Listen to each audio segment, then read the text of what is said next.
राज ठाकरेंना लवचिक राजकारणाचे सूचक संकेत दिलेत। राजकारणात घेतलेली लवचिक भूमिका ही स्वार्थासाठी नसून मराठी माणसाच्या हितासाठीच असेल असं सूचक विधान राज ठाकरेंनी केलंय।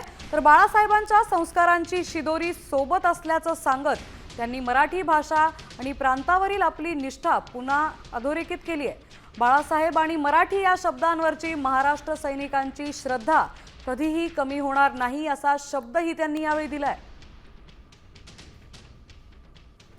राजकारणात कधीतरी बाळासाहेबांना पण लवचिक भूमिका घ्यावी लागली, म्हणून त्यांचं मराठी माणसावरचं प्रेम तूसभरही कमी झालं नाही, उलट ते अधिकच दृढ होत गेले।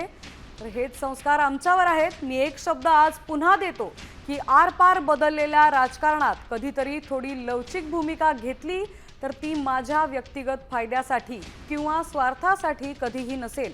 बाळासाहेबांचं मराठी भाषेवर, मराठी प्रांतावर आणि मराठी माणसावर असलेलं जाज्वल्य प्रेम पाहून जी हजारो लाखो लोक त्यांच्यासोबत येत गेली त्यातला मी एक। त्यामुळे बाळासाहेब आणि मराठी या दोन शब्दांवरची माझी आणि माझ्या महाराष्ट्र सैनिकांची श्रद्धा, प्रेम तसूभरही कमी होणार नाही।